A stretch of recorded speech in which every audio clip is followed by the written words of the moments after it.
All these, if you start analyzing this what, when, why, you'll understand that these are the things which you people need to know and run the show. Or else what happens is, he's also very famously called as Frederick Winslow Taylor, the father of scientific management. So this will not only increase workers' efficiency but also their wages, that is salary, and their prosperity. Now, see here, don't get confused with Flamingo's rule of thumb, right? You are supposed to understand that we are not in a science class, we are in a commerce class where we are talking about scientific management. Now, management as a science is what he has explained in detail, saying that we should always go with fact.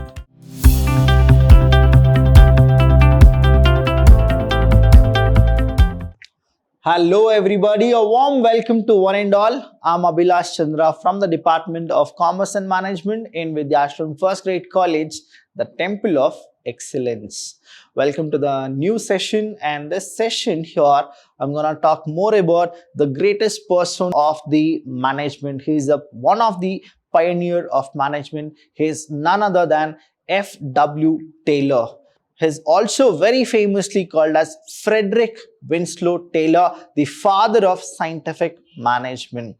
So here students, from your first PU till your master degree, if you learn management, you'll always learn these two people name. One is Henry Fayol and one more is F.W. Taylor. Now, F.W. Taylor is very famous in scientific principles as well as his techniques of scientific management. The reason behind this, he is the first person to initiate in business we need to introduce scientific approach. You already know that management is an art, management is a science, as well as management has a profession. Now, management as a science is what he has explained in detail, saying that we should always go with fact. We should always learn the business through cause and effect relationship.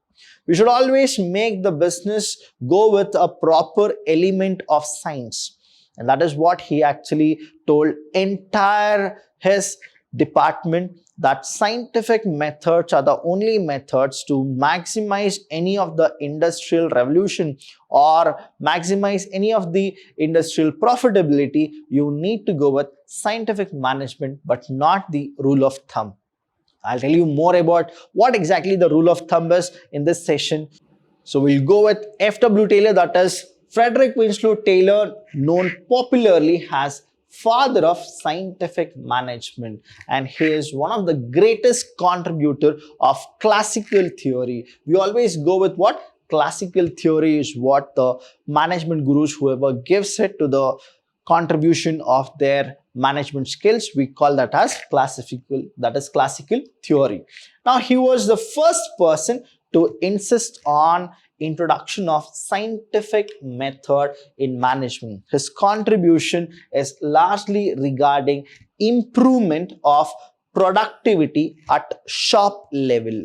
So that is what his contribution is till now, and I'll tell you what exactly he went with. Now, he always wanted to introduce something called general management, but Henry Fayol was the first person to go with general management. So F.W. Taylor thought of, let's go with the approach of scientific management, and he did many experiments. When he did many experiments, he got to know that there are only 5 principles which actually can make the scientific management for any business if they want to really flourish in the business they start. So he has given the scientific management. The first one is science, not rule of thumb. So I'll tell you what is the rule of thumb.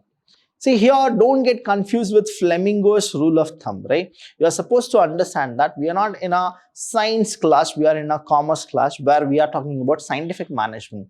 And rule of thumb means intuition. You should never go with your intuition. You should always go with fact, is what Henry Fayol as well as F.W. Taylor always wanted to tell. The next one is harmony, not discord. That means you should always keep harmony and there should be no discord. Cooperation, not individualism. So you should have cooperation within your group or department. You should never go with the individualism. That means the workers and the management should always run together. Maximum, not restricted output. See, this is the beautiful point here in scientific management. That means you should never restrict anything. You should never restrict your workers to produce, as well as you should never restrict the output to be manufactured. And the last one, what he says is development of each man to his greatest efficiency and prosperity. That means you should allow them to develop themselves, as well as if they start developing themselves, what happens is in return they'll definitely do more productivity to the business, wherein the employer will also get benefited. So these are the scientific management which he really wanted to put for the entire world. Now we have the first one, that is the science not rule of thumb. What exactly the science and not rule of thumb is? The first one you should know is science is all about fact.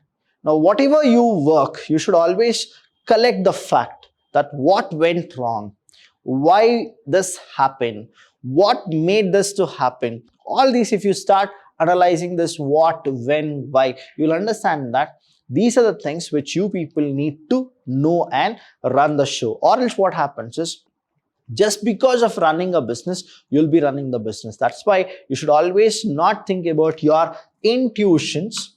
You should only think about the fact here. So the elements of man work, that is the element of man work, should be what? Should be replaced. And the old rule of thumb method, that means your old rule of thumb is all about intuition. So understand, the manager should develop a science for each element. When he says the science, that means the fact.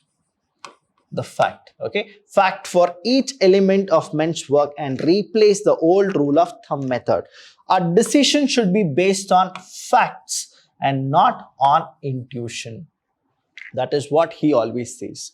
See, you cannot believe in your own intuition for every work, because sometimes you may click. Sometimes the plan will be a success, but trusting your intuition and your gut feeling will not help in the long run. You should always have a proper element of man's work. Only then it can work for a long run. And next what he says is harmony, not discord. He always says that there should be harmony, there should not be any discord.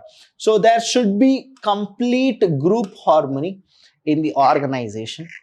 This can be achieved through satisfying the needs of group members and eliminating. You need to eliminate. What is that you need to eliminate? Eliminate their dissatisfaction and frustration. Sometimes what happens is they'll be dissatisfied as well as the frustrations are more. And clashes or conflict, if there is any clashes between the workers, you should actually stop it or avoid it. Should be avoided as far as possible, and proper coordination should be established among the different groups and department. You should always have a proper manager who can actually avoid all the conflicts and dissatisfaction with frustrated workers. You should always make your worker work properly in harmony and not in discord. So the next one here is cooperation, not individualism. Whenever we go with this, we always understand the employer and the relation of employee. So understand, the employer and employee should always be cooperative. For achieving the objective of organization, there should be cooperation between the management and workers. Importance should be given to cooperative efforts and not individualism efforts. There should be a proper importance given to the cooperative efforts, but not the individualism effort. And the next one here you need to understand is maximum, not restricted output. You should always go with more output. You should never restrict your employees to work less. You should always boost them, motivate them to get the greatest efficiency among each other. So here what happens is, whenever you produce more, some point of a time when you produce more and more, the fixed cost will be not calculated. It is only the variable cost. So what happens is your total cost per unit will actually come down. That is what it is. I'll give you an example here. Say example, cost of this pen. the cost of this pen, cost of manufacturing this pen is say 1000 rupees, right? And you are selling this for 1200 rupees and you are making 200 rupees for one pen. That is what the profit is. Now, though you will have more than 200 rupees as a profit, the cost of this pen is really very, very costly. I'm just giving you an example now. Now, let's go with this, right? There is a pen and we have break down the cost. Say total cost plus profit is equal to selling price. Now, this is what the formula is. Now, total cost means cost manufacture to make this pen. So, we have something called total fixed cost and total variable cost. Now, fixed cost means the cost which will not change. Variable cost means cost which will change. In total variable cost, you have two types. One is say 100% variable cost. And here total fixed cost also you have two things. One is 100% fixed cost. Now, there are two other parts, right? That is called semi-variable cost and semi-fixed cost. Now, the semi, when I say semi-variable and semi-fixed, both if you add, you will get 100%. That means both of them, they have their own contributions.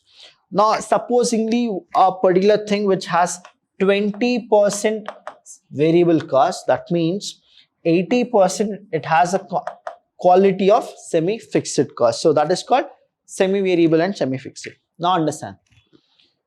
One point of a time, if you start manufacturing more product, you will not calculate fixed cost for every product. The reason is, once if you pay your fixed cost, it is done. You will not pay for each and every product. So, that is what the fixed cost quality is, right?